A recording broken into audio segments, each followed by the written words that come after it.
Good evening, ladies and gentlemen.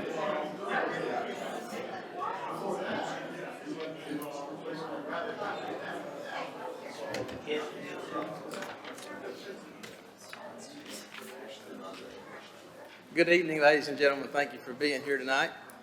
I appreciate your being with us for this information session. And let me ask you first off to take a moment to silence any mobile devices that you might have so that we don't get ringing and all those kind of good things happening during our meeting tonight. And before we get started, I want to take just a few moments to recognize a number of folks that have helped us through this process. As many of you know, back last fall, the state legislature granted us some funds to begin an economic development project out in an area that we have known for many years as Great Meadows. And so our economic development folks at BDI began to work on that project, and quickly it became understood that there were a lot of questions and concerns in our community about the project.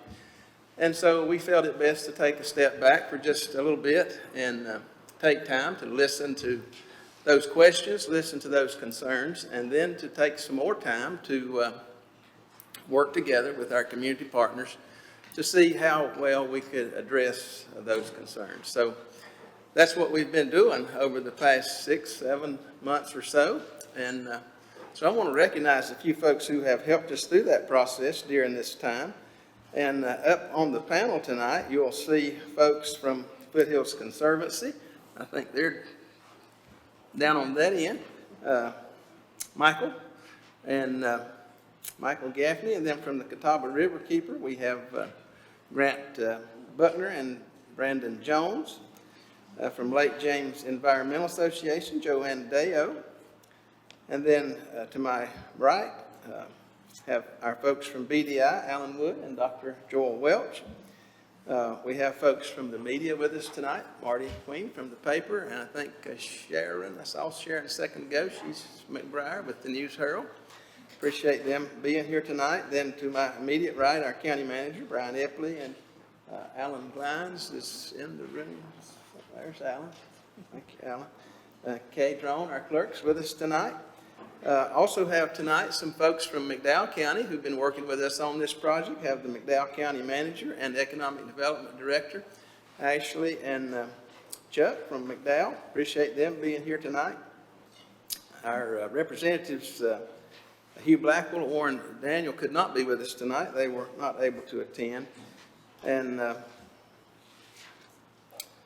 believe that's all the folks. Let me tell you that if you have questions tonight as we go along and you are mobile savvy and would like to present those questions, you can use the address greatmeadowsinfo@burknc.org, and those questions will come to our clerk and she'll be able to present them, and you won't have to make a stand to do that. She'll help us with that as we go along. Did I get that right, Madam Clerk? Yes. Okay. All right. With that, again, our appreciation for you being here tonight. Folks, there's some more folks coming in. We got a number of seats up front. Don't be bashful. Just come right on down. And I think we've got probably 10 or 12 seats in here somewhere. So just please come on down and be seated. All right, with that, I want to recognize our county manager, Brian Epley. He has been working with us on this project. He's going to make our presentation for us tonight. And then after that, we'll have a time of question and answers. And we'll just go from there, okay?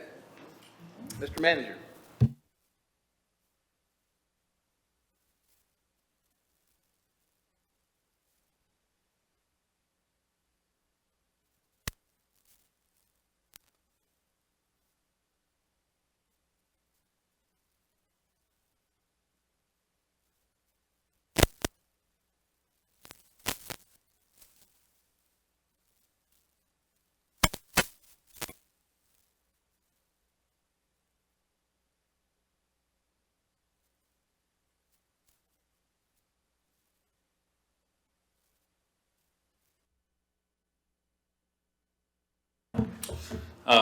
Oh, that's really loud.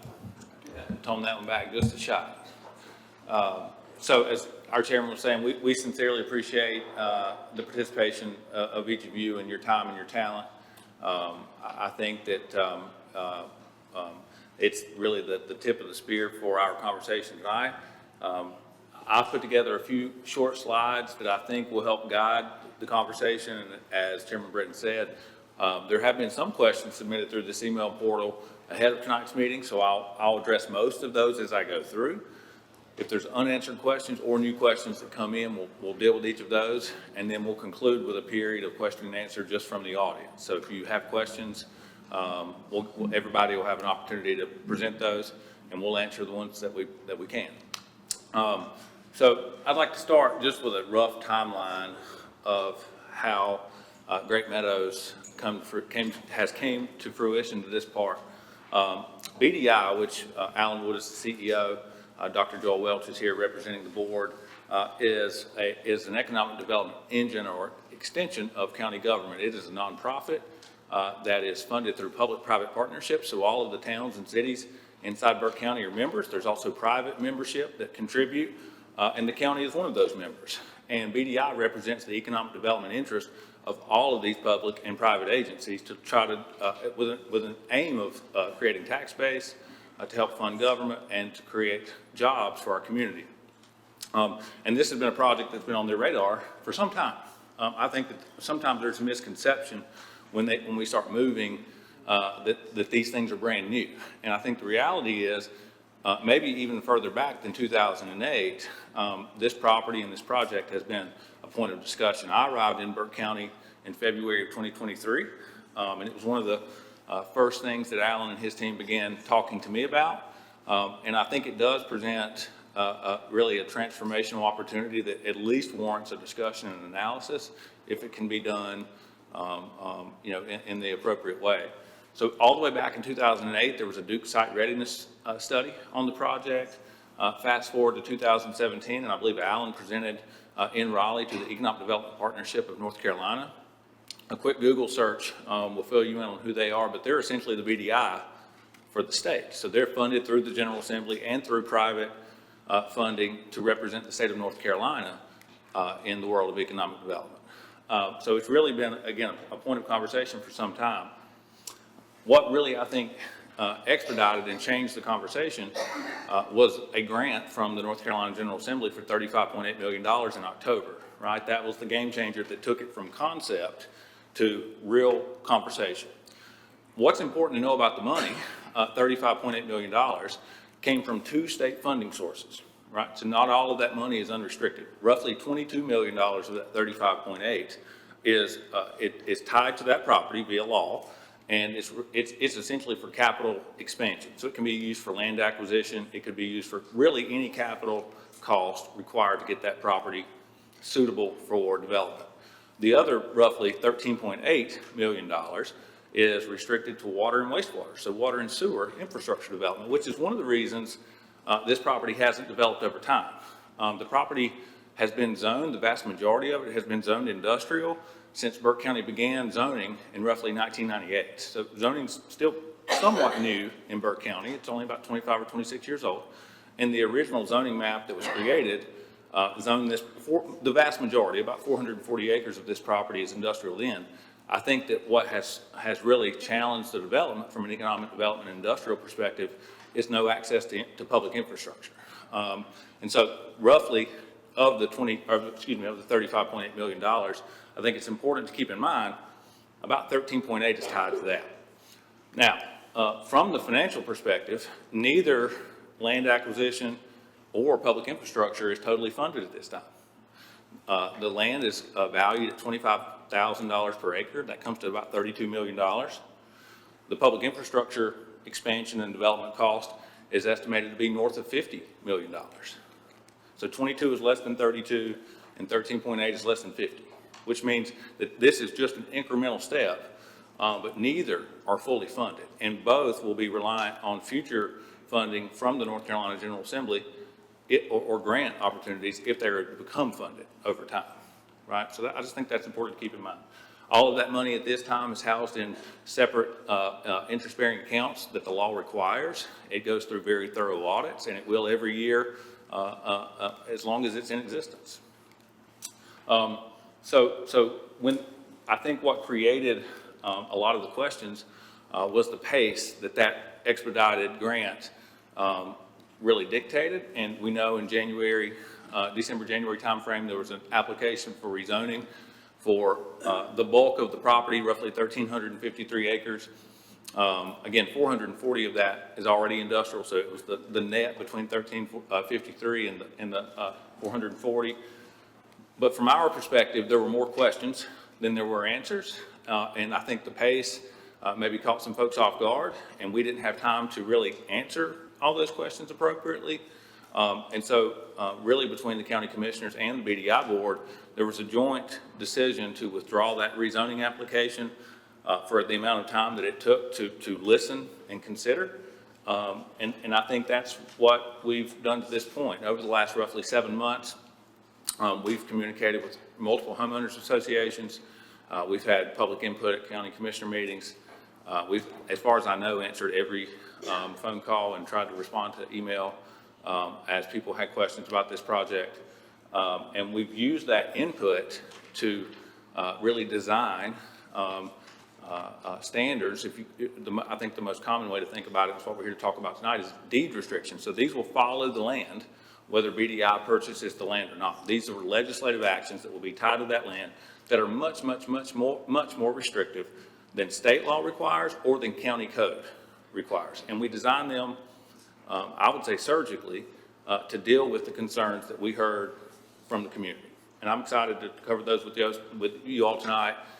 Again, I've said this several times publicly, my goal is not to persuade or convince. My goal is to inform and ask questions in an objective, professional way, okay? So that's why we're here tonight. Before I tell you what those are, I want to spend just a moment telling you why I think economic development, whether this is the path and the most appropriate process and project, or if there's other innovative ways, I want to tell you why I think briefly economic development is so critical in Burke County and why we need to be more intentional about trying to create higher paying jobs and why we need to be more intentional about trying to be innovative in tax-based investment, because I think that those are critical to our relevancy over the next decade. The first thing that I would say is there's a lot of folks that are really involved in this project that give it some legs, that make it move. This isn't something that one agency could move by itself, and that all starts with the General Assembly, as I said, but certainly the North Carolina Department of Commerce, both Burke and McDowell counties.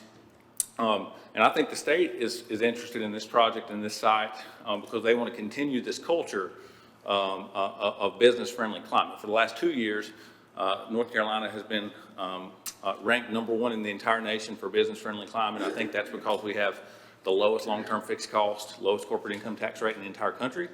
We have a growing population when many states are losing population. We have a fairly steady climate, and we have non-unionized labor for the most part. So I think that all of those things create an environment where business can flourish.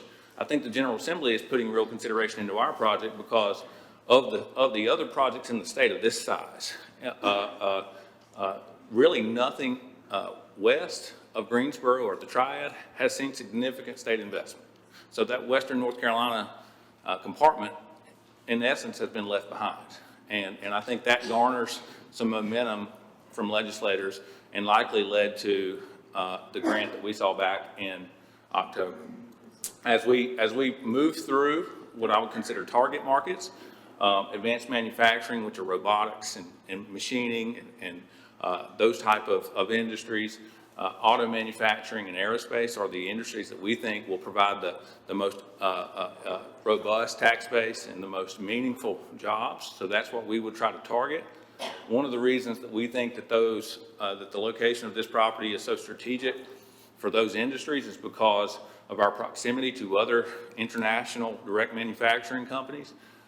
Within an 8-hour drive, there's about 13 or 14 direct automotive manufacturing facilities. And so whether this property would serve as a supply chain or whether this property could serve as direct manufacturing, it likely is well positioned to be competitive. We also know that workforce continues to be the top draw for economic development clients and really of all things that they're looking for. And within about a 60-minute drive, we've got a total population of about 2.2 million people, which again stands out and presents some uniqueness to this property, not to mention the access to 40 and within an hour and a half of 3 international airports. So again, why should we be focused on innovative economic development in Burke County? Just a couple data points here, and I'll move quickly. But I hope, again, whether it's this project or others, we all buy into the idea that that economic development is competitive and we have to be innovative in our approach.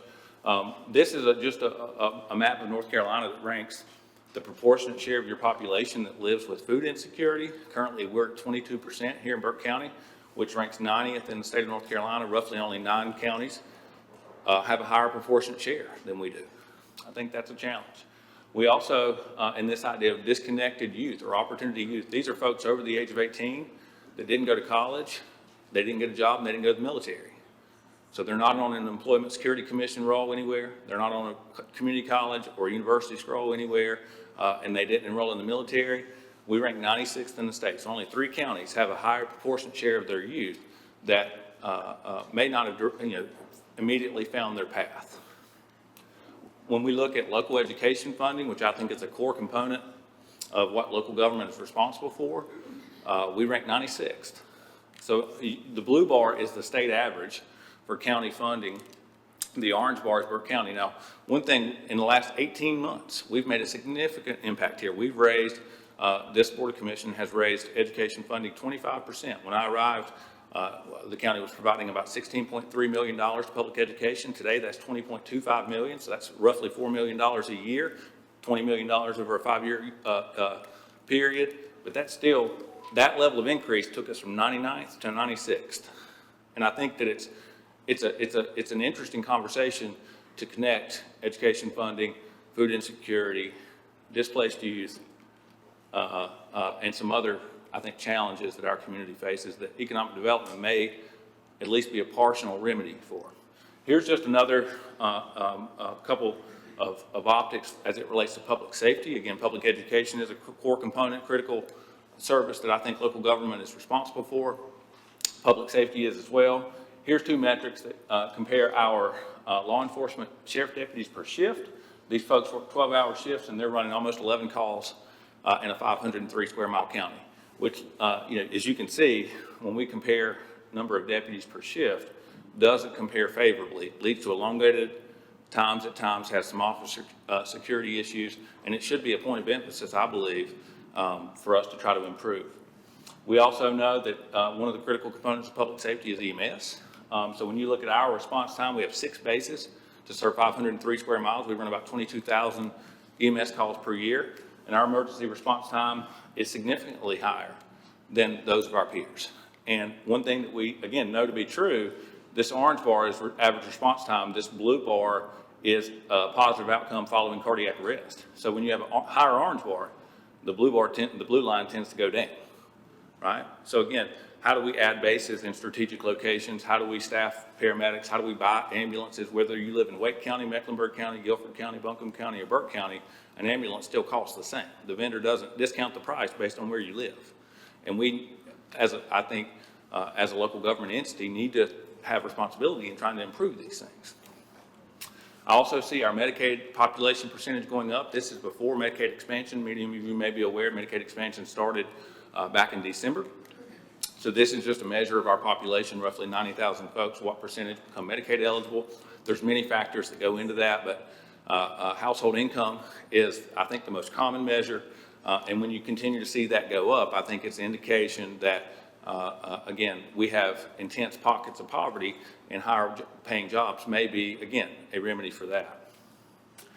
Housing continues to be a challenge. This is directly out of Burke County MLS. In March of 2024, the average list price for a home in Burke County was $403,000. That's a 23% increase from 12 months ago. And what I would say is, when you look at a median household income to buy a $400,000 house with a 7% interest rate, that's a real challenge when our county median household income is far lower than what's required. So I think it's accurate to say, in today's times, it's difficult for the average Burke County citizen to buy the average Burke County house. That's a real challenge. This is a measure of rental income.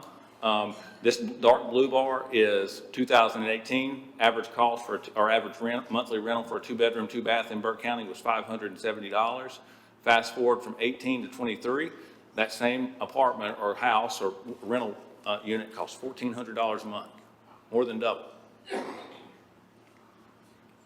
So let's look at our tax base. I've compared here 4 counties to our east and south, Gaston, Catawba, Lincoln, and Cleveland. When I average their tax rate, it's about 54.9 cents. On the bottom here, I looked at more of our regional peers, and I think the peers that this project would most impact, Rutherford, Burke, Caldwell, McDowell. The average tax rate for those 4 entities is 55.3, so pretty close, within a cent and a half of being a similar tax rate. But look at these guys' tax base. The average is 22.5 billion. With our average, it's 8.9 billion. That's a 60% decrease, right? And the reason tax value matters is the revenue needed to fund government is the tax rate, which we want to keep as low as we can, multiplied by the value, and you increase that value by recruiting corporate investment, right? So we want these corporate citizens to help fund the taxing burden so that we can improve these areas that we've talked about without burdening that of the individual taxpayer. Here's what I would call revenue generation capacity. So this is multiplying each of those entities we just looked at, their tax rate multiplied by their tax value, assuming 100% collections and adjusted for population. And you can see the ability to generate revenue to pay for those services, to fund education, is simply lacking. And I think the best way to improve that is through innovative economic development. Here I've looked at more of a direct wage impact, assuming 1,500 jobs at $65,000 a year. This is just direct. This isn't indirect and induced. You're potentially looking at $97.5 million of additional payroll. Those are people who buy cars and buy homes and shop at stores and do all those things. When I compare that to our total county-wide payroll right now, we have a labor force of about 40,000 and our average wage is about 45,000. So we've got about 1.8 billion in total wages in Burke County. So this impact, assuming those metrics, is about a 5.4% increase, which is significant. Then I wanted to show it from a tax revenue perspective, assuming that a corporate client was located that had a $2 billion capital investment. To put it in perspective, Toyota just invested $14 billion in the triad. So I think that's reasonable. That would generate at our current tax rate about 11.2 million. For perspective, 1 penny on our tax rate generates about $1 million. So this is just an example. Obviously, you know, the variables could be adjusted, but roughly $11 million or 11 cents of new revenue, and we could invest money into public safety. We could invest money into education, and still have money left over potentially for taxing relief. That's the kind of impact. And I'll stop there and say, you know, it's not just we need new money to fix things. We're constantly working on reinventing ourselves and rethinking how we do local government, looking for efficiency and process improvements. And we've made significant strides in the last couple of years. When I mentioned a 25% increase in public education funding, that's not new money. That's just rethinking how we achieve our budget. But when you look at our tax base and when you look at our total budget, there are, I think, there's good arguments that additional resources would be certainly transformational.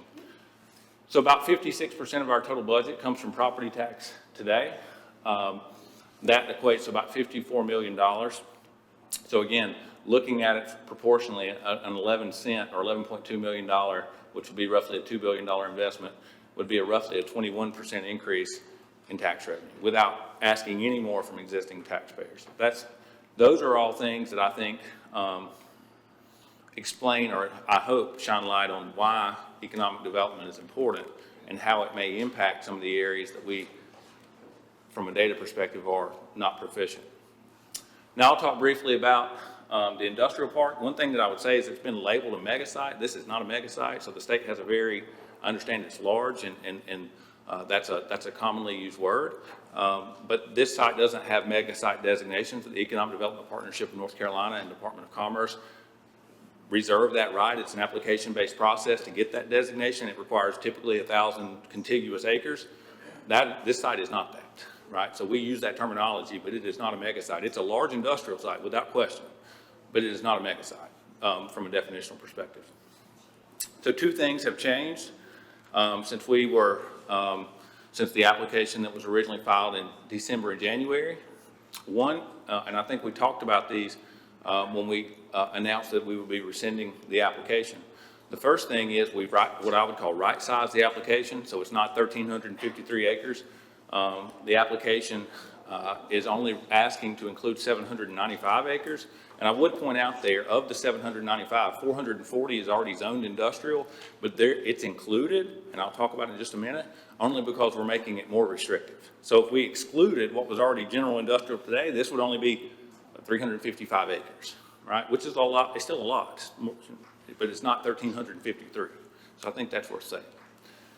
And number two, back in May, the Board of Commissioners did a text amendment to the development code to allow conditional zoning, which, as we'll talk about in just a moment, gave us the tool to deal with some of the development code standards that you all wanted to talk about.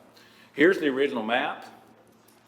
This purple for site 11, that's the 440 acres that is already zoned industrial and has been zoned industrial for some time. Site 12 and site 13, 8 and 10 are what are included in the 795 acres. So everything with a black X is not suited for industrial use, has no industrial value, and will not be included in any reapplication process in the future. So 11, 12, and 13, 8, and 10, okay? I think it's also important to point out this is a zoomed in version of parcels 11, 12, and 13, which total about 550 acres. Preliminary civil engineering, when we look at topography, when we look at stream setbacks and those type things, the civil engineering firms that have worked with us have advised that roughly 30% of that is developable, so 165 acres. Now that is still a significant amount of land to develop from an economic development value perspective. To put it in perspective, 1 million square feet goes on about 45 acres. So you can put a 1 million square foot building on roughly 45 acres. So 165 is still significant, but it's only about 30% of that large parcel, which leaves lots of room, I think, for us to use topography and existing shrubs and trees and other things for buffering and to deal with some of the concerns that we've heard. I mentioned that we'd had these community discussions and some private meetings, some phone calls, some homeowners associations, some Zoom calls, all those things. And we've had email questions, we've had public comment in commissioner meetings. And I tried to compartmentalize all of those concerns into these listed areas, starting with water quality and view shed, wildlife, who the end user is, air, noise, and light pollution, traffic, and sound. And so those are I would say, the focus areas that we tried to design standards to deal with. So here's the new map, and I'll try to explain the map, and then we'll look at the text. And by the way, the text is in one of those black compartments right back on this table. If you didn't get one, please make yourself, do that as you leave. But we'll go through it word by word momentarily. So again, we're only looking at the big parcel right off Dodgersfield Road, and then what would be 8 and 10 on the other map here. I'll start with water quality. So this light blue represents the buffer. In the state of North Carolina DEQ, Department of Environmental Quality, regulates grading and water quality. They have a specific division for water quality, and they require a 25-foot setback when you're grading or building structures. You can't impede within 25 feet of an existing stream. The standard that we put in place and what this light blue represents is a minimum of 75 feet and collectively across the entire property, anywhere a structure may be or grading may be, we have put a standard in place that ensures that the average is 150 feet. So the state law minimum is 25 feet. Nowhere on the property will there be allowed legislatively to be within 75. That's the minimum. But when you measure from impact to stream comprehensively across the property, the average has to exceed 150 feet. So much, much more extensive than what you would typically see for a project this size. We also put standards to ensure water quality and stormwater management controls for during construction.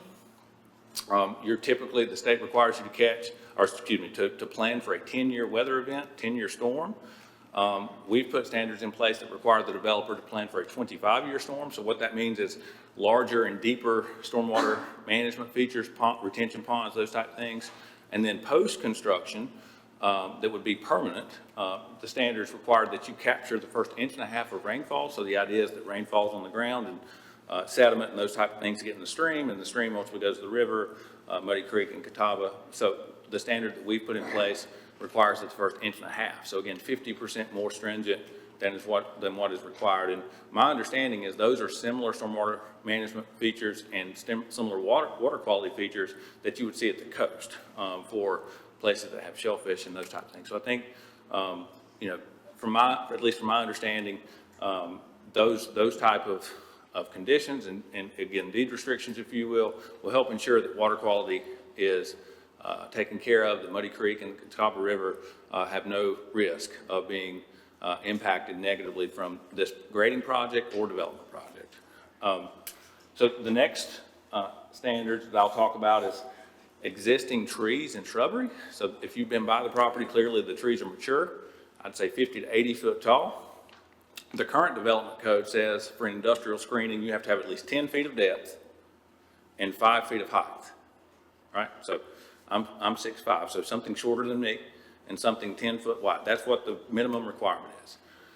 One of the things that we heard, again, from noise site, view shed, was when I'm traveling, especially westbound on I-40, and I have the view shed of the mountains, I don't want to lose that.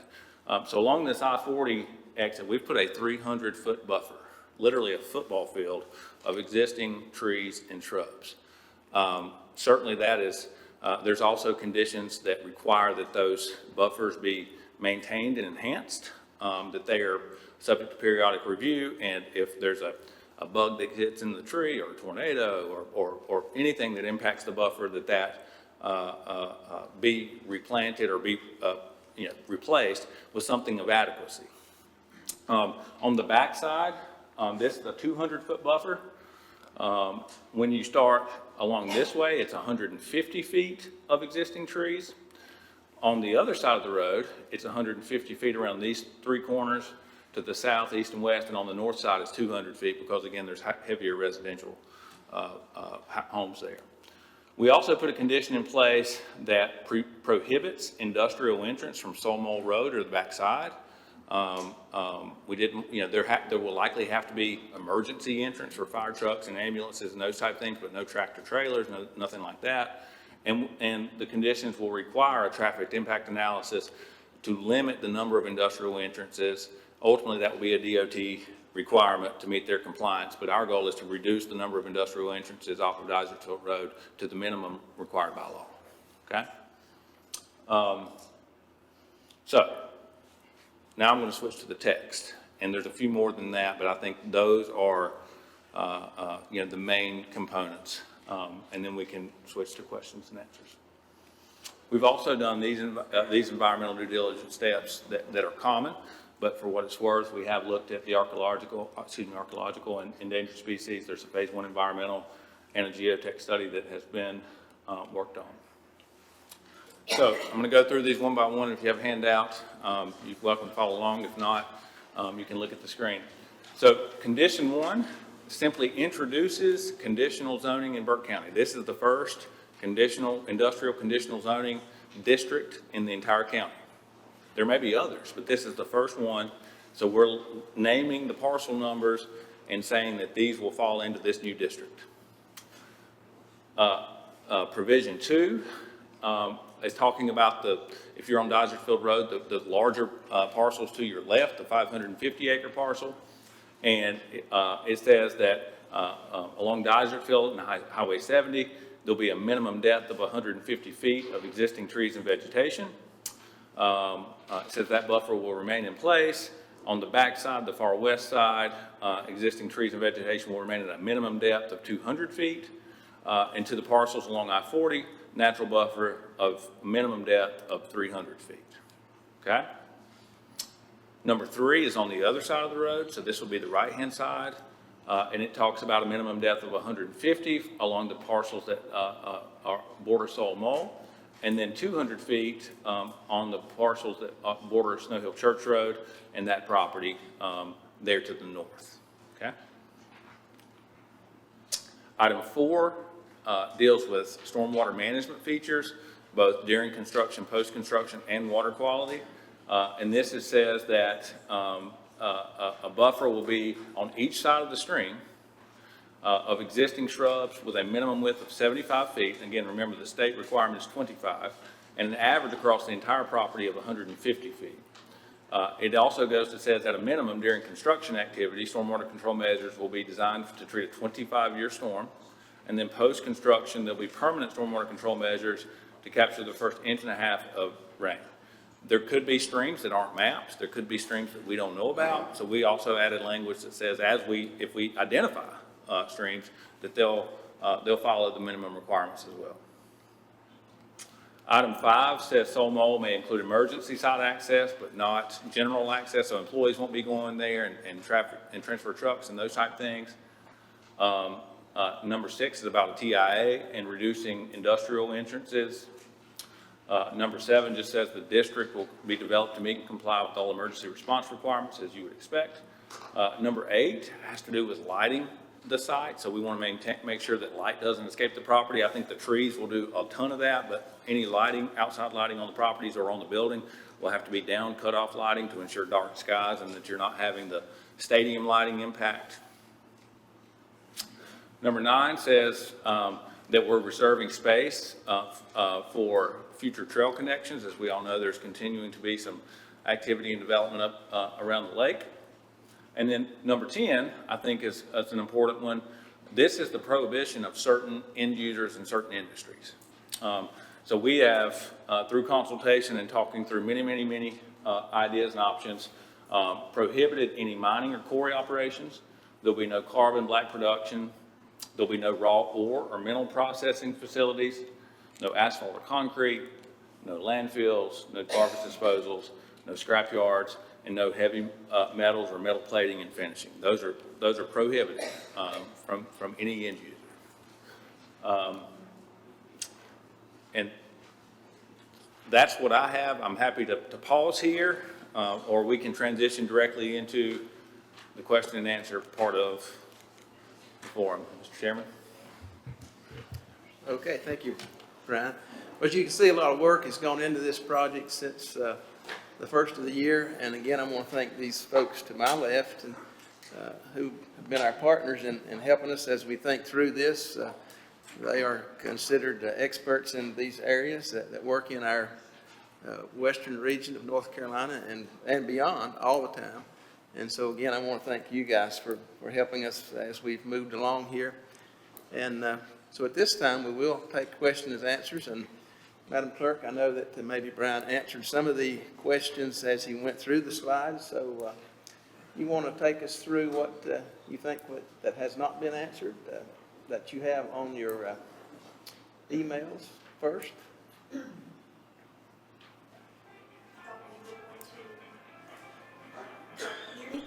Nope. Man. I think what Kay was going to say is there were a few questions, and I tried to answer most of them that were emailed ahead of time. There are a couple questions that weren't, I guess, natural as part of the presentation. I'll try to answer those. One question is, why can't the board allow the community to vote on this project or this property development or this rezoning?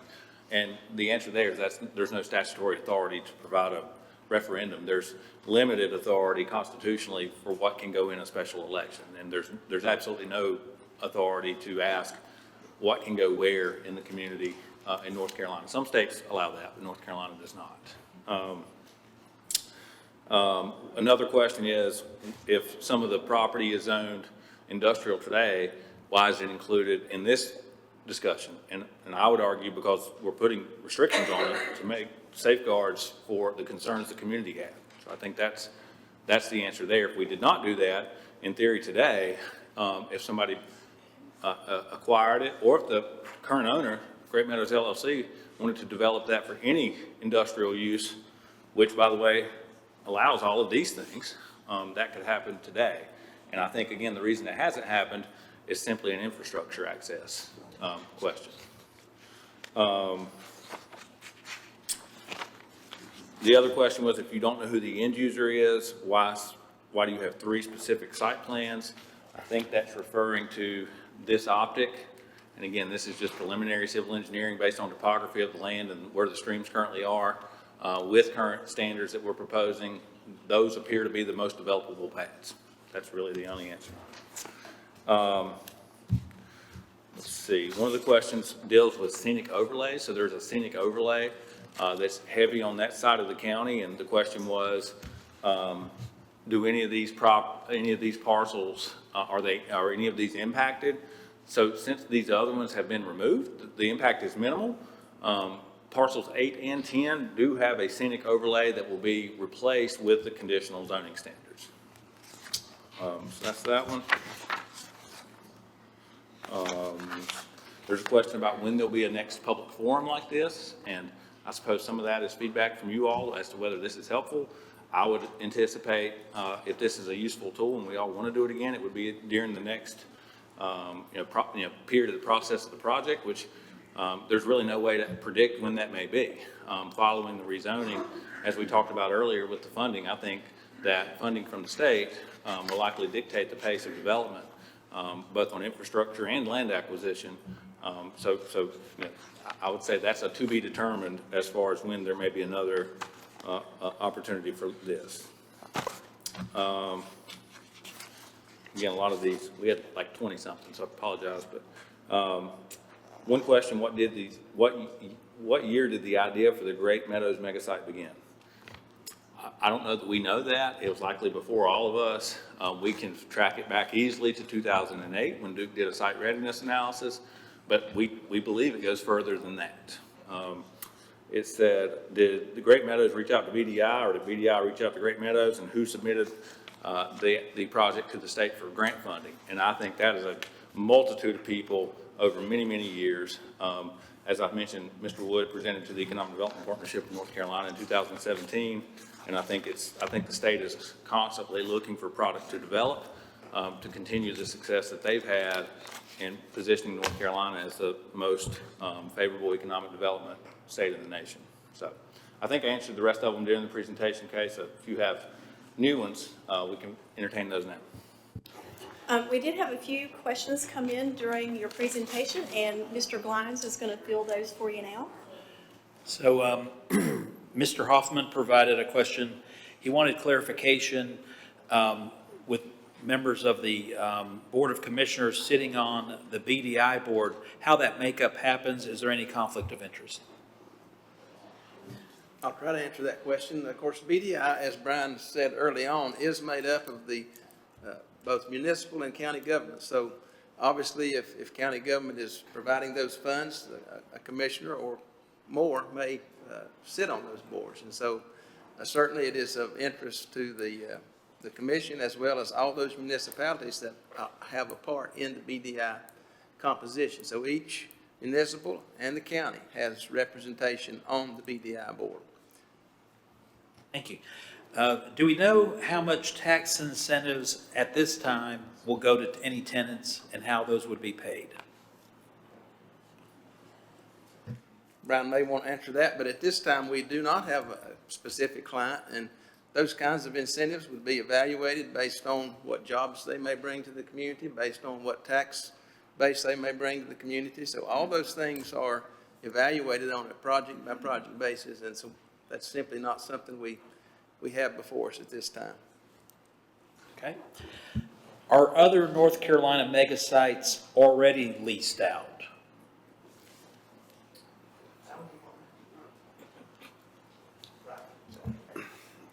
At this point in time, there's a land left in Chatham County that's a part of their mega site, but they're pretty low on infrastructure. So you can make a case that that one is not currently available. And they've also had 2 announcements, which would make it hard pressed for someone that go into that land area. There is one in Rocky Mount, and that one has been there for a while. It had been taken It reverted back to the owner when they had some issues with the owner of the company that purchased it passing away. It is my understanding that there is a project imminent on that site. If it has not announced, it probably will be announcing in the next week or so. A very significant project in the tune of multiple $1 million and about 2,000 jobs. When that one comes off the table, there is not, arguably what we have here is the next best available site in the state of North Carolina. Okay. And I've reworded this one a bit because I think the question is there demand identified for this type of site? I spend a lot of my time working with site consultants and with the folks from the state. Part of the reason that we continued, and I think of the interest from the legislator and others, is what I just touched on, the fact that so many of these large sites have come off the table. I just came back from a conference where Project Scout, which was identified and is being built outside of Columbia on a site that I've been aware of for quite a while called Blythewood. That's a $4 billion project with about 3,000 jobs. There was a Hyundai facility outside of Savannah, which is about a $12 million project. There are very, very few sites left, and there is demand for these sites. And as North Carolina identified 5 mega sites by their definition. None of those 5 sites can probably be ready within 7 to 10 years. We believe that Great Meadows moving forward could be possibly ready for a client to build on within 12 to 18 months. So you can see why that timeline is important and why we think this site is important for economic development in the state and for Burke County. Thank you. Ms. Stewart provided a few questions. Currently, the EDPNC site still notes it as a mega site. Is there any issue with that? It's just the terminology. You can look, and there are multiple definitions of what a mega site is. When they did their mega site designation, it did require 1,000 contiguous acres. Technically, this site is contiguous, and it does exceed 1,000 acres if you add the McDowell property to it. That would give you just a shade over 1,000 acres. Now, all of these, since we're changing the zoning, the property is contiguous, but they're not all industrial properties. It's just a matter to me of semantics and terminology. Let's just suffice it to say this is a very large site. Alan, I think it's worth saying, I was on their website today too. They don't have the updated map. So all the things we've talked about today will need to be transitioned to their website. So that may be misleading. If you look on their website, identified as economic development asset, it's the entire 14 parcels, which is inaccurate. okay. This is a kind of a question about how do we attract employees to this region? We identified that within an hour and a half radius, there's so many employees, but how are they attracted to come here, and what is done to kind of facilitate that? How does that work? So a couple things that we know, currently there's 13,000 people a day that drive into Burke County, and a higher number than that drive out of Burke County for work. We recently completed a housing study with a national research firm from Columbus, Ohio called Bowen National Research. And you're right, Alan, about 2.2 million people live in a roughly 60-minute circumference. But I think people will travel for economic mobility, upward economic mobility. And, I think that, also retaining a portion of the folks who are having to go elsewhere every day, most east, for gainful employment will also be, helpful in meeting those workforce demands. To put it in perspective, our total labor force is a tick over 40,000. So 1,000 to 1,500 jobs is significant, but it's not unachievable by any stretch, in my opinion. Okay. And if I may, We're talking about a labor shed and that 2.2 million people of about 1.4 million people. We're not talking about just impact on Burke County.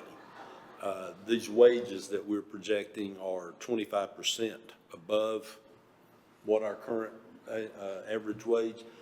I also put that in perspective, the 65,000 that we're projecting is what the state average is now. So what this does is give us a chance to elevate from where we are and give some other folks an opportunity to move towards a living wage and jobs, and be very, I think, instrumental in keeping more of our youth engaged and keeping them in the county, and start cutting down on that opportunity youth number, which is roughly 3,500 18 to 24-year-olds. There was a question, what is a comparison between what the conditional zoning would do versus the scenic overlay, what that does? And I might be able to answer that one. Yeah, go ahead. The scenic overlay is in our zoning ordinance, it's not necessarily concerned about trees. It's more concerned about uses, and it has a long list of things that you can't do there, but you can do things like housing and retail. So what it recommends is material, like sort of a natural material, brick, stone, whatever, and color. So darker, more muted natural colors. Doesn't mention a thing about keeping trees or any of that sort of thing. I think the difference with the conditional zoning proposal is that you won't see the internal parts of the site with this buffers in place as you travel down I-70, Highway 70 through this area. Okay. Here's a question for the BDI board again. Is there any salaries for BDI members? No. Thank you.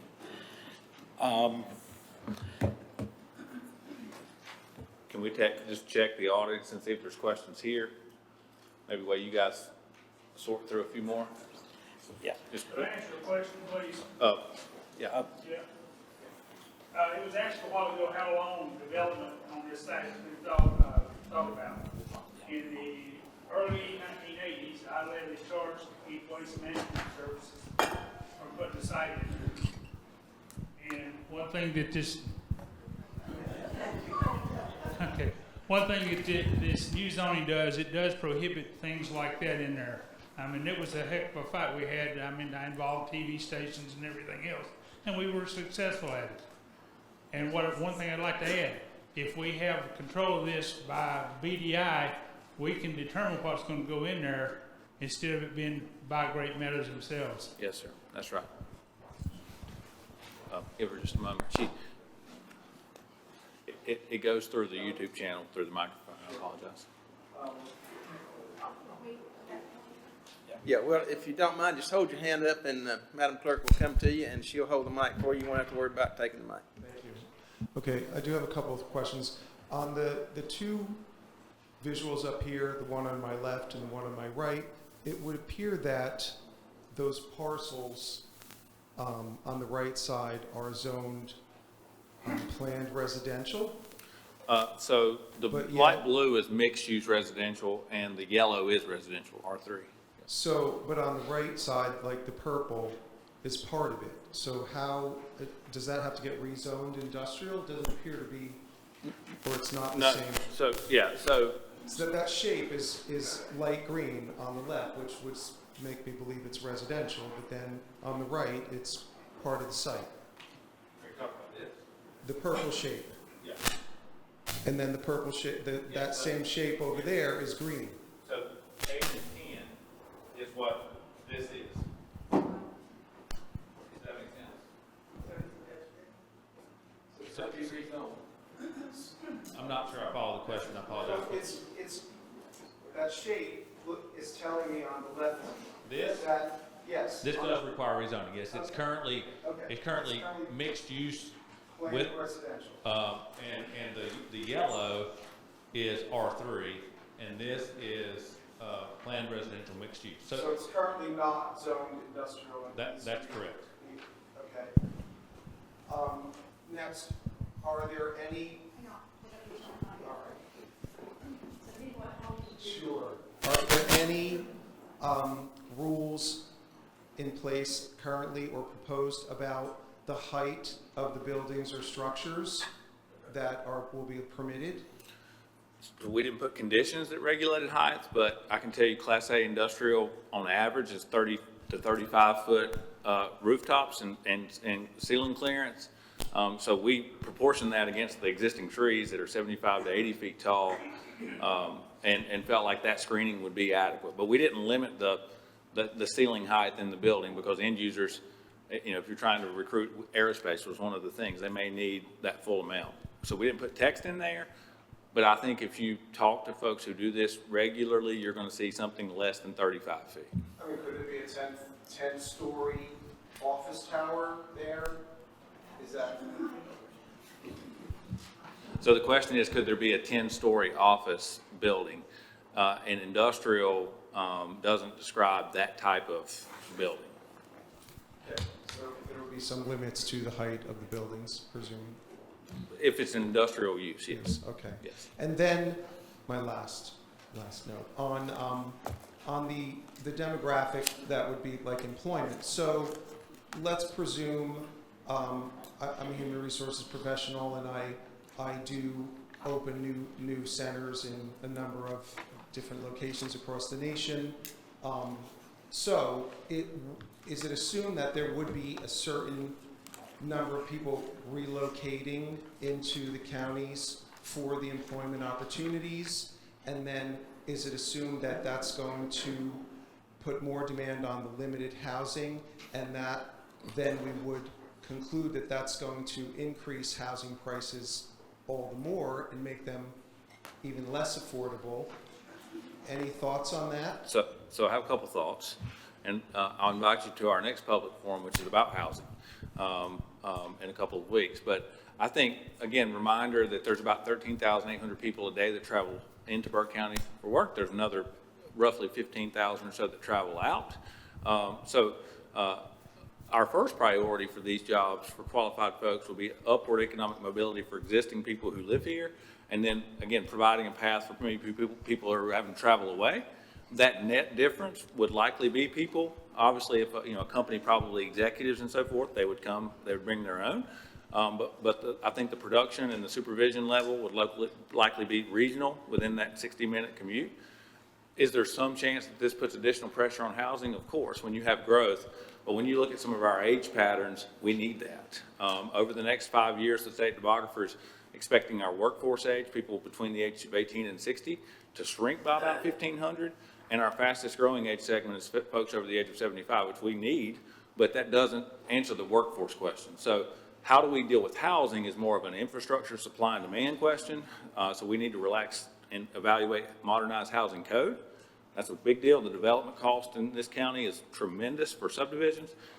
And we need to extend wastewater and municipal water so that we don't have to have half-acre minimum lot sizes with septics and repair zones. That's how we fix the housing problem over time.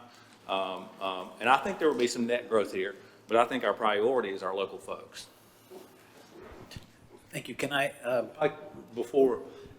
Also, as I've been looking at housing and talking on that for the last 9 years as well, demand also drives more access, and a lot of developers who we have talked to have no desire to come here because they look at our demographics and the fact that our growth has been somewhat lagging behind other areas.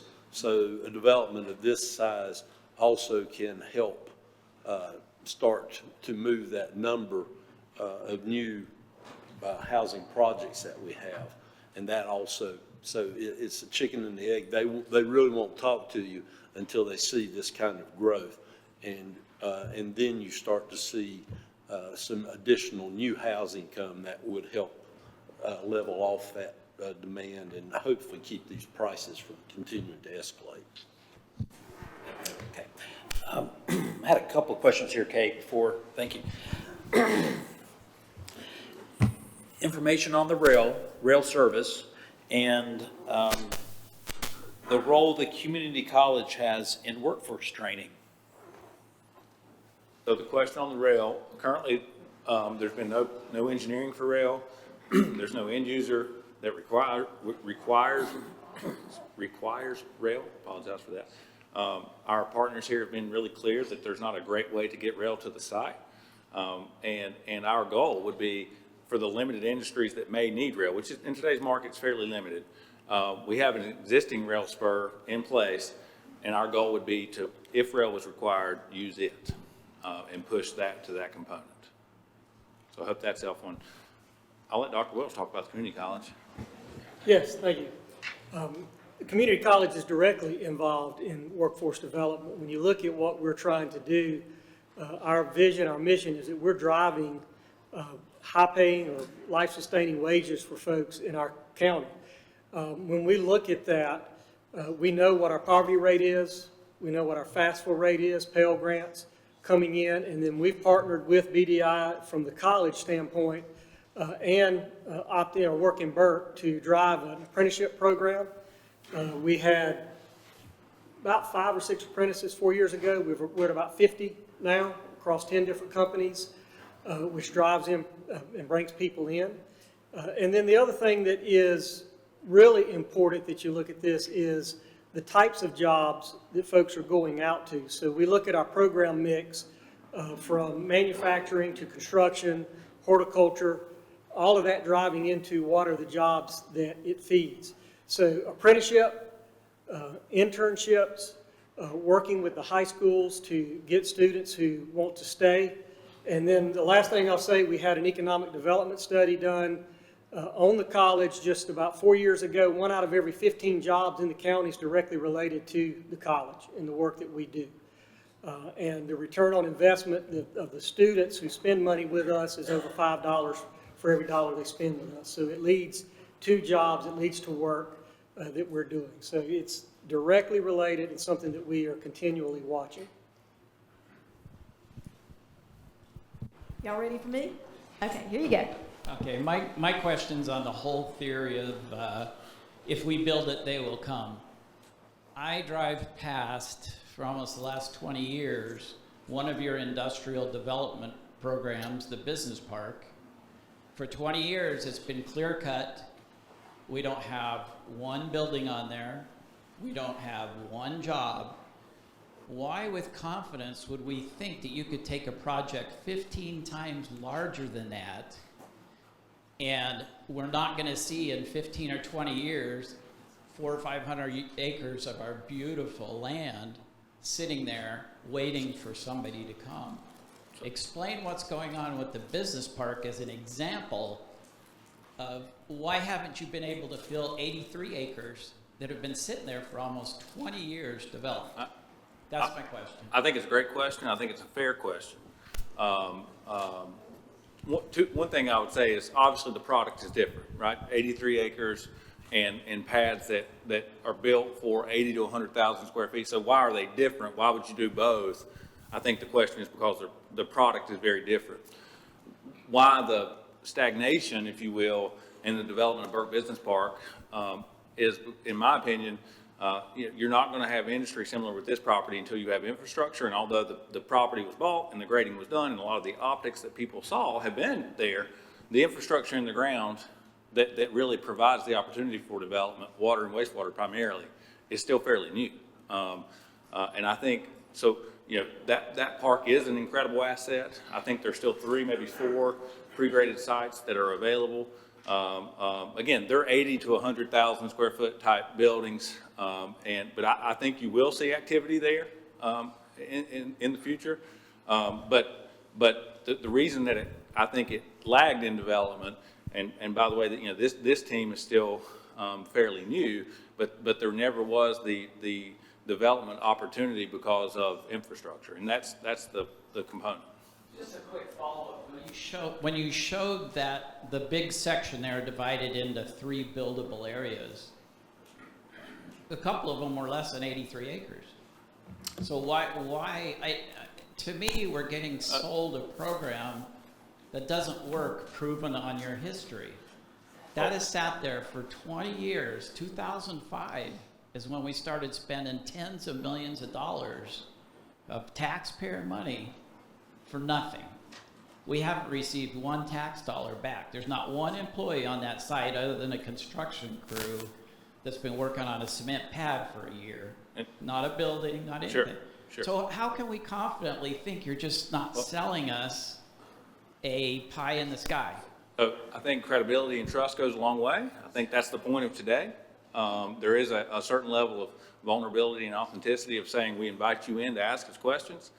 This team wants to do economic development and wants to have credibility. Again, I think that the site Kathy Road was never going to develop without water and sewer. And that was an expensive venture that took some time to put in place. If everyone had to do it over again, they may have done that first before they graded it and created pads and done some of the optics. But the reality is I think you will see those things moving forward. I have confidence that you will. And as it relates to these sites, again, remember 1 million square feet can fit on 40 to 45 acres, right? So this, even though you may have 83 acres at Kathy Road, this is a 90-acre pad. It completely different product development, not really similar at all from an end user. All those pads are less than what you have available right now. I'm sorry, the total acreage at the business park is 83 acres. The largest total pad there is 33 acres. I will tell you that the building that is underway will probably be completed by this time next year. That leaves you 2 other pads that would hold roughly 200,000 square feet on one, 75,000 square feet on another one. As the manager spoke, when I got here, the water capacity was not substantial enough to handle the situation, so you had to have a water tank built. You also had 10 vacant buildings that had to be backfilled because of what happened immediately thereafter. All of those buildings are full right now. There's not a large vacant industrial building available anywhere in Burke County. For that matter, there's not one within a 40-mile radius. So, and as the manager spoke, that 90-acre pad will roughly hold 2 million square feet. It's a totally different product. And so, you know, these things they're not linear, but you have to go through the process. And a 500,000 square feet going into the business park is a pretty big building. I have a horrible feeling that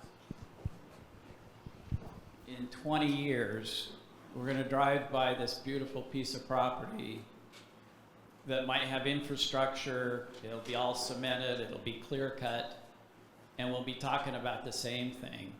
We built it and nobody came. Other questions? Good afternoon. My name is Luke Harrell. Me and my family, we own Bell Farm on Kathy Road. The land that y'all were speaking of, what you were talking of right there, butts up right beside our business. It is a flourishing business, and saying somebody couldn't come in there and couldn't have a good business is total BS. We have been there since '01, I want to say, when we built that building, and it has flourished ever since.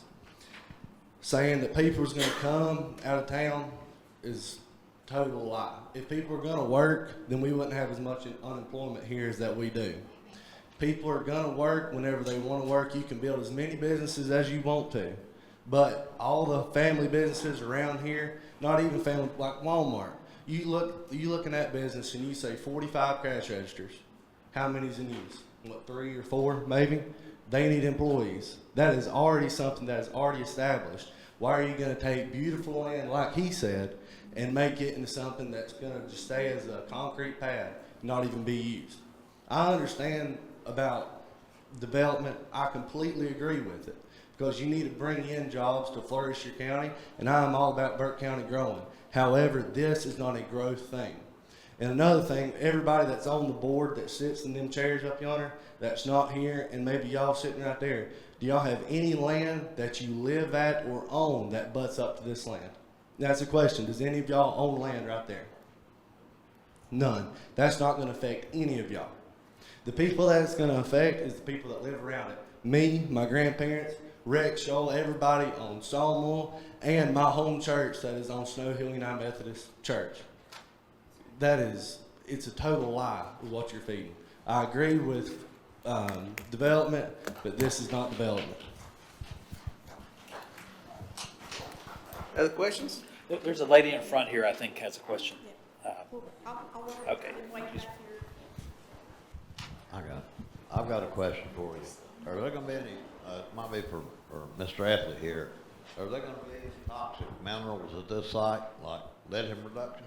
Or producing any toxic minerals? That's produced during lithium production. Is there gonna be any kind of lithium batteries work done here?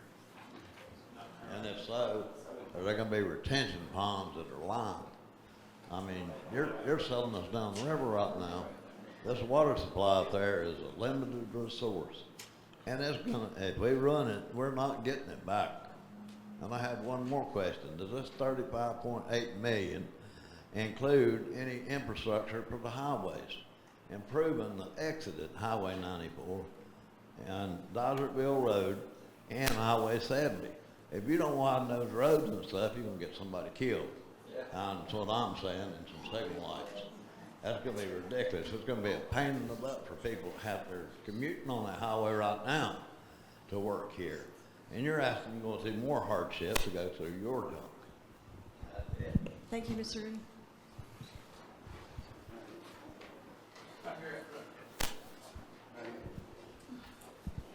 I wanted to ask about that same intersection of Dodgersville and Highway 70, because people come racing around through there.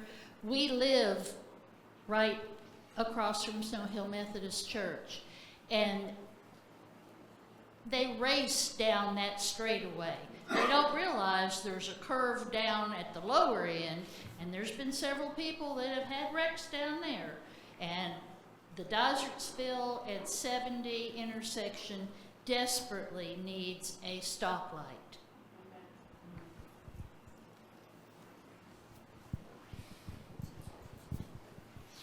Do you want me to hold it or you hold it?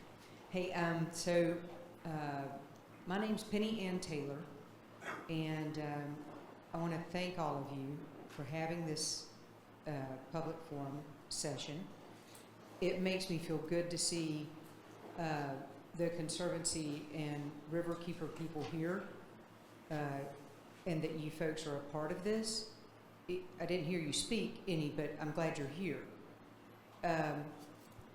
I have a horse farm here, and I wanted to make a point of being here for this meeting because in April and May and June, I drove 4 times to see a horse in South Carolina, and I drove by the mega site on I-77 those times back and forth, and I was so accosted by an industrial odor that was so foul for the miles that you drive through there. I'm not against economic development, but we are nature's playground, and we got to keep it nice if we want anybody to come. It doesn't matter how much you're paying people to work. If they're going to be accosted by that kind of odor, it's not worth it. It's just not worth it to do it to this beautiful place. So I would say, you know, I don't remember if it was Mr. Wood or Mr. Britton that mentioned other mega sites around this state and South Carolina. I'm just wondering if anyone has reached out to those communities and said, are you happy with it? Is there anything you would have done differently when this was being developed? How can you change it to improve it? I'm not against the development aspect of it, but I am against going into it without thoughtful, extreme consideration for what we have here in Burke County. I don't want to see it get harmed or injured in any way. And so I just want to make sure that if we go forward in this direction, that it is incredibly thoughtful. And that we reach out to those that have already done it and find out what went wrong. what could be done differently. Thank you. I appreciate the conditional zoning requirements that you've imposed on yourselves here. What's to prevent those from being changed in the future? Well, they are legislative in nature. They are law. I mean, they literally, I expected one of the questions to be, what if somebody doesn't follow them? And that starts the code enforcement process and ultimately ends up in court, and a judicial process enforces them. Anything that's legislative can be changed. There's no way around that. Our Congress or our North Carolina General Assembly can change law. They just can. If a Board of Commissioners somehow voted to remove the standards at some point in time, that could happen. I think it's low risk. I think it's low likelihood. And if it was developed before that, then it doesn't matter. But to your point, anything that's legislatively can happen and can be undone. I think that's, if the standards are considered and approved, I think it's up to the community to make sure that they are kept in place. Okay, I had a couple of things I could ask real quick. Someone noted that they'd love to hear from the river keepers and the other environmental folks who are here. I can start. Good evening. I'm Brandon Jones, Catawba Riverkeeper. We don't come to every one of these meetings. There's a lot of developments all across the Catawba River basin, but this is one of the largest ones, and this is one of the most important. We're at the headwaters, right? So everything that happens up here impacts the entire basin. We got involved last fall, like everybody else. We heard about this project, and we were very concerned. But this parcel is already zoned industrial. It could be developed, part of it, as we saw right today. And so we want to make sure that as we move forward here, that we are always advocating for the river and for water quality. It would be ideal, from a water quality perspective, to have all of our streams and rivers, lined with 300 to 500 foot buffers everywhere. Buffers are one of the best tools that we can have. And so when BDI came to us and said, hey, what can we do to protect the water quality on the site? Buffers are number one. And they met us kind of halfway on that one. We recommended 300. They put 150 in there. We recommended several other things. Some of those they've adopted, like that 1.5 inch. Our colleagues on the coast have that. They protect shellfish, and it's done a pretty good job over there on post-construction stormwater. So we kind of gave them a laundry list of all the best practices around the state. Obviously, it would be best if this stayed, trees and forest, et cetera. But that's not our decision. That's a decision of the owners of that property and of anybody that might buy it in the future. And so if the property is going to be developed, then there are things you can do to be good neighbors, to protect our resources. And so that's what we've laid out in this list. And we're happy to see that most of those have been adopted. I'll be glad to share some comments. Well, like everybody in this room, we found out the same way when it was in the media and the newspapers, when the General Assembly members and elected officials regionally announced the project. And looking back, yeah, there was a lot of inadequate information at the time that really, I think everyone recognizes, including the county, kind of was not a good way to do things. Our perspective, we're Foothills Conservancy, your local land trust.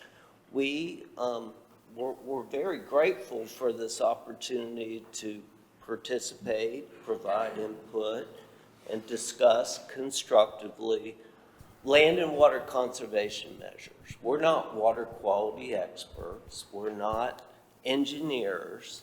But what we do and have done for 28 years is land and water conservation on a voluntary basis with a range of partners and landowners, including family farms, local landowners, corporate landowners. We've come a long way since we were asked to participate on the Lake James task force when there was a lot of concern, and right concern, about how the lake was being developed residentially. I think the negotiated settlement that came out of that in which we participated, the task force came up with a concept, achieved some great things for Burke County, its citizens and visitors, that made nature's playground possible. We have a 4,000-acre state park.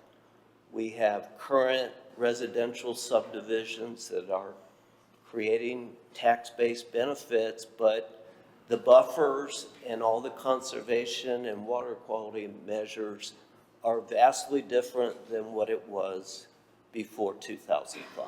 So we're glad to be here, participate. It's premature to draw conclusions, us, or take a position, but what we're interested in is to constructively participate and try to find a way that land trusts our philosophy. Land conservation, good land conservation, depends on healthy communities and economies. You can't have one without the other. This county is kind of frightening, some of these trends that we're seeing. We need to do something different. I defer, I'm not in economic development, but I think what I can say is the land and water conservation measures proposed and outlined tonight are meaningful. They exceed the state's requirements, and sure, I think there's going to be constant maintenance and permitting and processes like that that will look very closely, those experts, stormwater control and so forth, but land development decisions do cause change, and we hope that in the end, some of the other Great Meadows properties are dedicated for conservation, open space, and maybe provide trail connections for people to enjoy. And I'll give you the Lake James Environmental Association take on this as well.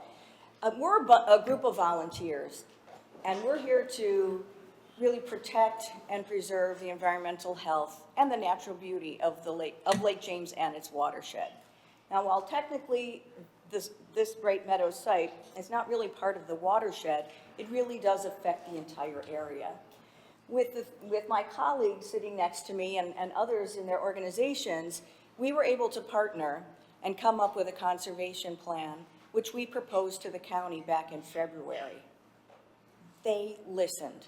And I think they listened to all the community members as well. We were very encouraged because they invited us to the table for us to have really open dialogue about what we felt was necessary to protect the environment, because we need to do that. And as Brandon mentioned, while not everything that was in that conservation plan was as we would have liked to see it, they really made great strides in helping to protect. So I think the county has been really favorable on this.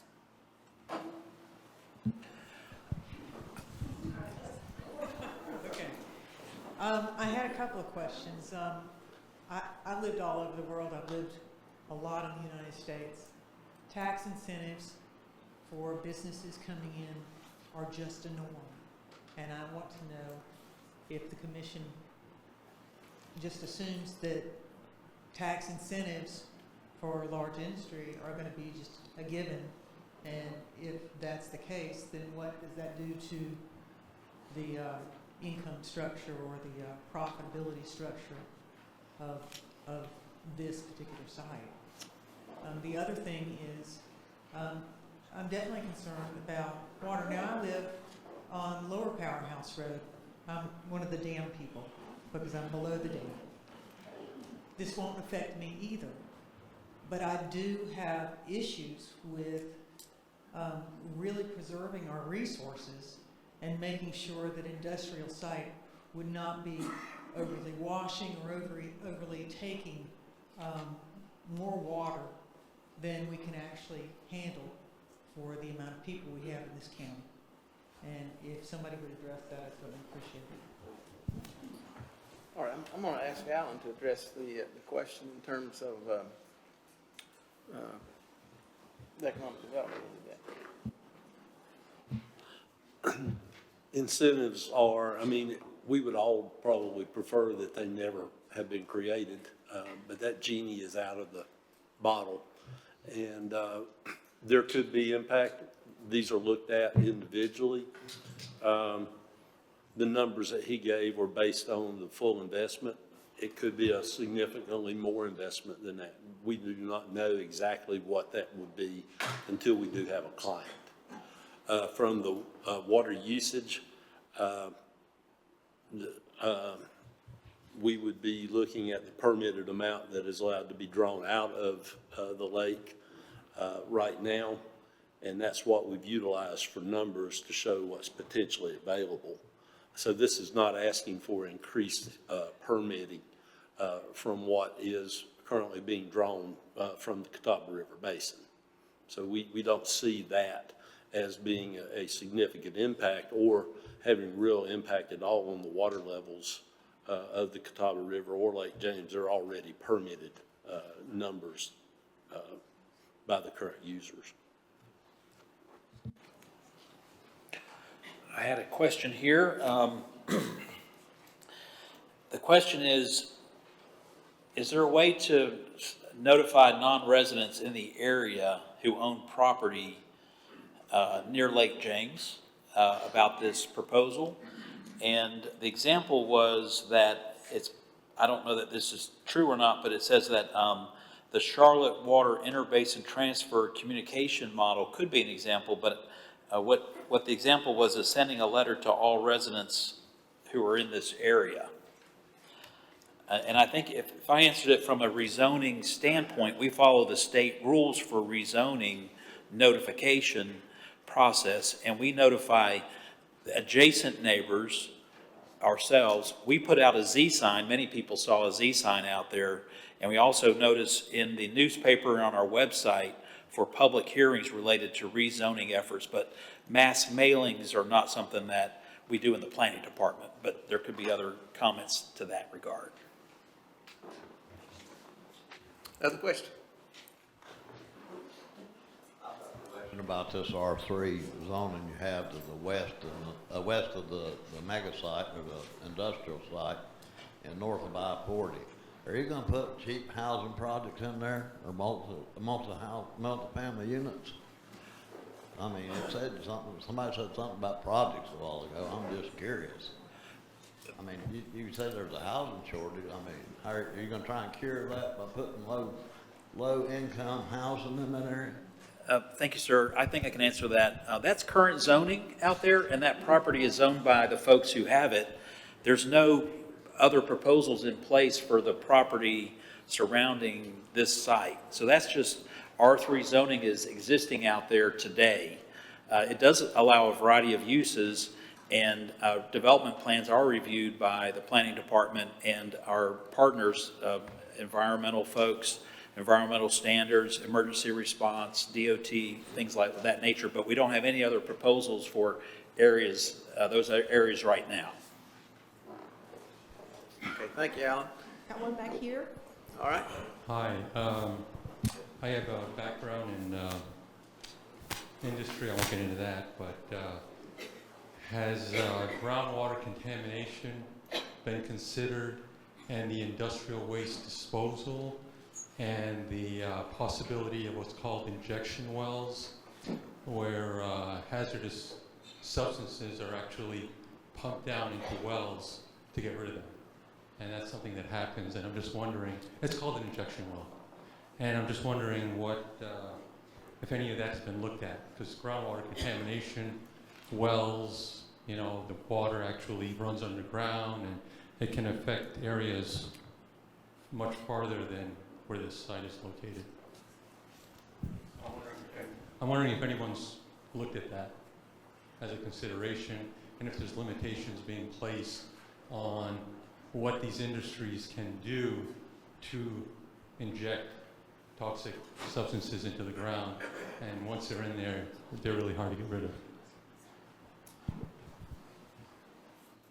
I've not seen the phase one study, but I assume, given the way this has gone, that they did not find any legacy pollution on site. I'm not referring to legacy pollution. Right. I'm referring to Future. what these industries are allowed to do, because this is the phase when this is determined. Because if it's not addressed, an industry comes in, whatever loophole they put in a well, nobody's really aware of it, and that stuff gets pumped down into the ground. So there needs to be addressed on what are the hazardous substances, because most industries create hazardous substances. How is that going to be addressed? How is it going to be transported? What's the mitigation risk? Blah, blah, blah. Yeah, so a good point, all of our groundwater is connected to our surface waters. And so that is something that we are obviously very concerned about. Under current North Carolina law, though, you're not allowed to inject your waste. There's lots and lots of legacy pollution, particularly around basically every dry cleaner. But current law, you are not allowed to inject your waste. In fact, the Supreme Court recently just ruled on this. It's called the Maui decision, that any waste that you do inject in the ground and it goes into surface water is actually now a violation of the Clean Water Act. It's just a slight expansion of that rule in the recent years. So while we are very concerned about lots of different types of industrial waste, we did come up with a list based on our experiences as an organization of other types of industry in this area that have caused problems. And so that's the list that you see up there. Those are kind of known issues, things that we really do not want in our area. It is not exhaustive, right? There's probably some other new type of industry coming down the road and some new type of chemical that's going to ruin my week or year. But I think that's something that we are always concerned about, is future types of contamination. Oh, okay. Okay. So my question here is why here? Why this area? Why this beautiful area of Nature's Playground? There's so many other distressed areas in Burke County that they can be redeveloped, jobs can be created. There's Drexel, there's so many different areas that can be utilized with this $38 million. But to go in and destroy this beautiful area that is so close and has never been touched is just unconscionable. Also, we've had meetings and we've had discussions over the past year, and there's been about 3,700 people that have signed a petition indicating that they're opposing this, but it almost sounds like this is already in the works and that it really doesn't matter if we're here or not and we have an opinion opposing something so catastrophic in our area. We've had meetings with Mr. Blackwell, who has stressed to us that he recommends that they disperse this money into other areas that are much more depressed and can be utilized in so many other good ways rather than destroying beautiful, pristine areas that could potentially have significant contamination, just as the gentleman behind me said. There's so many variables and so many unknowns. Could be not only the groundwater pollution, not only the water shortage, but of course the air pollution that the other lady was discussing earlier, and the traffic pollution. It goes on. And I know that there's significant reasons behind picking this land locking area of the Phillips family, who is selling these parcels to, obviously they want to sell their parcels, that's fine, but there are so many other areas that this can be done in, and if you look up the history of mega sites, they're not going very well. If you look all throughout North Carolina, go check it out. But this map here, there's 3,700 people that have signed this petition. Most all, except for 9%, are in North Carolina. So I urge you to go to Stop the Burke Lake James Mega Site and sign that petition and look at all the people that are opposing it. Thank you. Okay, I appreciate that. I think we've heard most of the questions, and again, I want to thank our panel tonight, all the folks to my left and folks to the right. You can continue to submit questions to our email address there if you like. We'll try to continue to consider those. Again, I want to thank all of you for coming tonight. We have worked hard over these last 7 months to try to address many of your concerns. So I think with that, anything else you want to comment on, Mr. Stephanie? All right. Again, thank you very much for coming tonight, and we appreciate your attendance.